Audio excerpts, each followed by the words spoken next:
دیکھیے کامیابی اور ناکامی کا ایک تصور جو ہے اسلام کے اندر، ہم تو سمجھتے ہیں فلاں بندہ کامیاب ہو گیا جی، بس جی جاب اچھی ہے، کاروبار چل پڑا ہے، بیٹے سیٹ ہو گئے، صحت اچھی ہے، گھر بن گیا، گاڑی بھی ہے اس کے پاس، کامیاب زندگی بسر کر رہا ہے جی۔ اللہ تعالیٰ کہتا ہے کہ کامیابی وہ ہے جو ہمیشہ کی کامیابی آپ کو ملے۔ اللہ تعالیٰ کہتا ہے وہ آدمی کامیاب ہو گیا، کون؟ من زحزح عن النار وادخل الجنہ فقد فاز، جو اس دن قیامت والے دن فیصلہ جس دن ہوگا، جس کے بارے میں یہ فیصلہ ہوا یہ آگ سے بچایا گیا اور یہ جنت کا اس کو مل گیا، گویا ٹکٹ مل گیا یا اجازت مل گئی، اللہ تعالیٰ کہتا ہے فقد فاز، یہ ہے صحیح معنوں میں کامیاب۔ ومل حیات الدنیا الا متاع الغرور، کہ دنیا کی زندگی ایک دھوکے کا سامان ہے، ایک آزمائش کی جگہ ہے،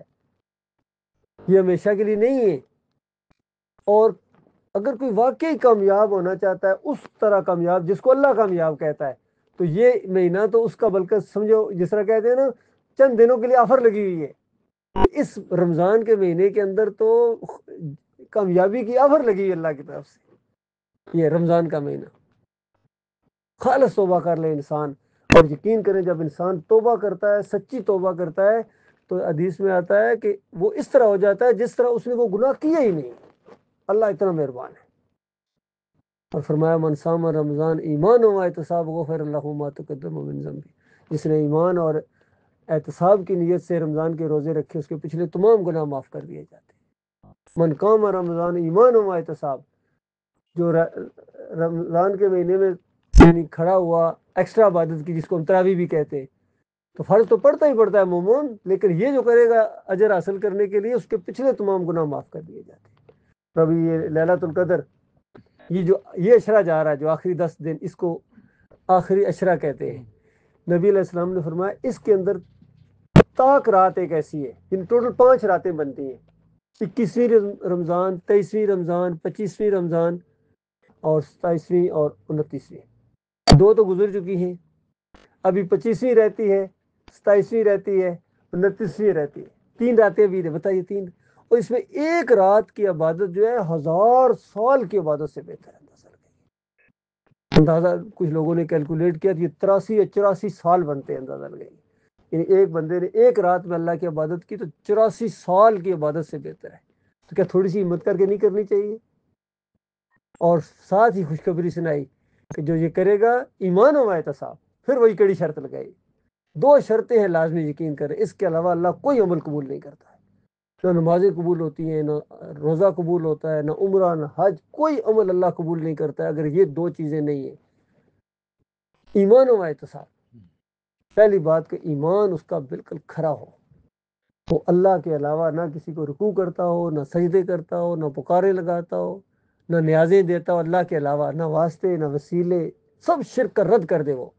بالکل شعوری طور پر اس کے دل کی آواز ہو کے، اور اس سے پہلے کرتا رہا ہے تو توبہ کرے، معافی مانگے، بغیر معافی کے شرک کی معافی نہیں ہے جب تک توبہ نہ کرو سچی دل سے۔ یہ ایسی بیماری ہے، یقین کرو۔ اور اگر شرک ایک رہ گیا آپ کے عمل کے اندر، ایک طرف ایک شرک ہے معمولی سا، اور اس کے علاوہ کوئی جتنا مرضی پہاڑوں جتنے اعمال کرو اس کا وہ بدل نہیں ہو سکتا ہے، وہ ایسی۔ جس طرح دنیا میں آپ جانتے ہیں ماچس کی ایک تیلی پورے جنگل کو جلا سکتی ہے یا نہیں جلا سکتی؟ آگ لگا پورے جنگل کو ایک ماچس کی تیلی، اسی طرح ایک معمولی سا شرک پورے اعمال کو برباد کر دیتا ہے۔ میرے بھائیوں، پیارے بھائیوں، یاد دہانی ہوتی رہتی ہے، یہ بھی اللہ کا احسان ہے، بار بار بات کرنے کا موقع ملتا ہے، سننے کا موقع ملتا ہے، کیونکہ موت آ گئی تو پھر مسئلہ ختم ہو گیا، نہ کسی نے سننا نہ کسی نے سنانا ہے، پھر واپس نہیں آ سکتا انسان۔ اس لیے ابھی ہم اس جگہ ہیں جہاں کتنے کروڑوں خربوں انسان چیخ چیخ کے اللہ کو کہہ رہے ہیں یا اللہ ہمیں واپس بھیج، اب ہم سیدھے ہو جائیں گے، لیکن وہ نہیں آ سکتے، ہم تو ادھر ہیں ابھی، اس لیے ہم ابھی سیدھے ہو جائیں، اپنا رخ اللہ کی طرف کر لیں، اپنا رخ اللہ کی طرف کریں۔ اور یہ جو دنیا میں عذاب آتے ہیں، اللہ تعالیٰ کہتا ہے میں اس لیے لاتا ہوں لعلہم یرجعون، تاکہ میری طرف رخ کریں۔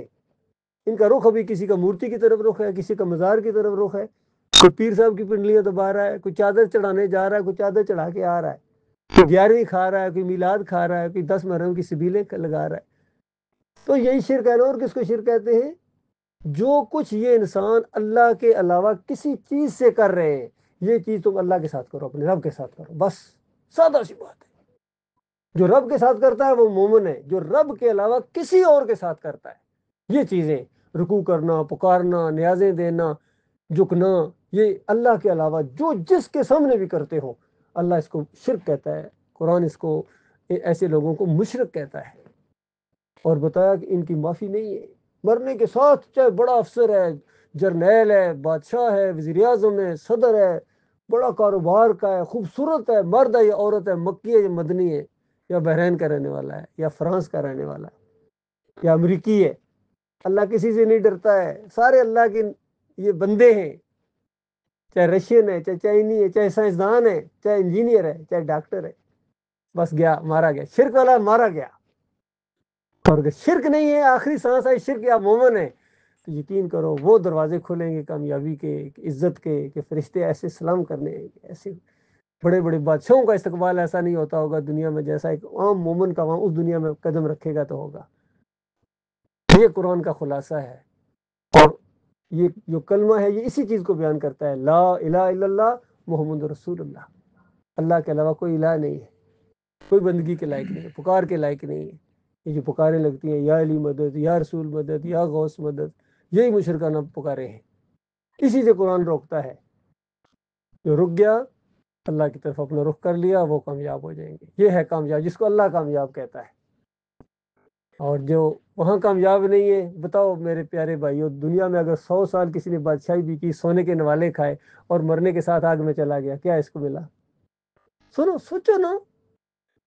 اور اگر کوئی ایڑیاں رگڑتے ہوئے مر گیا غربت کے اندر، ہر معاملہ، ہر پریشانیاں اس کے ساتھ ہے، مرنے کے ساتھ ہی جنت کی بادشاہی کا تاج پہن رہا ہے، اب ہمیشہ رہے گا جنت کے اندر۔ یہ دو انجام ہے، دو راستے یاد رکھو، ایک اللہ کا راستہ ہے، اور ایک یہ قبر پرستی کا راستہ، بت پرستی کا راستہ، پیر پرستی، وطن پرستی، جو بھی پرستش ہوتی ہے اللہ کے علاوہ جتنی، یہ دو راستے ہیں، ایک شیطانی راستہ ہے، ایک رحمانی راستہ ہے۔ اللہ کا راستہ اختیار کرو گے سیدھے جنت میں جاؤ گے، شرک کا جو بھی راستہ اختیار کرو گے، جو بھی شرک کے بے شمار راستے ہیں، اللہ کا ایک ہی راستہ ہے، شرک کے بے شمار راستے ہیں، بے شمار فرقے ہیں، مذہبی جماعتیں ہیں، کوئی بریلوی ہے، کوئی دیوبندی ہے، کوئی اہل حدیث ہے، کوئی سلفی ہے، کوئی حنبلی ہے، کوئی صوفی ہے، کوئی جمہوریت کا بھی ایک سسٹم ہے، جس بھی پگ ڈنڈی پر چلو گے راستے میں سیدھا جہنم کے اندر جاتا ہے۔ تو میں آپ کو قرآن اور حدیث کا نچوڑ بتا رہا ہوں، اللہ جانتا ہے یہی راستہ ہے۔ یہ بات سمجھ میں آ گئی، اللہ کا لاکھ لاکھ شکر ہے۔ اس پر جم جانا ہے۔ اصل مسئلہ یہ ہے، امتحان شروع ہی اس وقت ہوتا ہے کہ اب آپ کا امتحان ہوگا، اللہ آپ کو آزمائے گا کہ تم واقعی اللہ کے بندے ہو یا کسی اور کے بندے ہو۔ اگر کسی دل کے کونے خدرے میں بھی اللہ کے علاوہ کوئی ایسی چیز چھپی ہے، اللہ باہر لے آئے گا، وہ اللہ ہے۔ اور جو مخلص ہوتا ہے اللہ کے ساتھ، اللہ اس کو گمراہ نہیں ہونے دیتا ہے، وہ شیطان کے حوالے نہیں، اللہ اس کو کرتا ہے۔ یہ بات ہے میرے پیارے بھائی۔ اس میں پروگرام کا بھی مجھے اس دن زیادہ خوشی ہوگی جس دن آپ کی طرف سے مجھے فون آئے گا کہ ہم نے پروگرام رکھا ہے، آپ آئے ہمیں درس میں۔ وہ تو میں اپنی طرف سے آتا ہوں نا، اصلی خوشی مجھے اس دن ہوگی،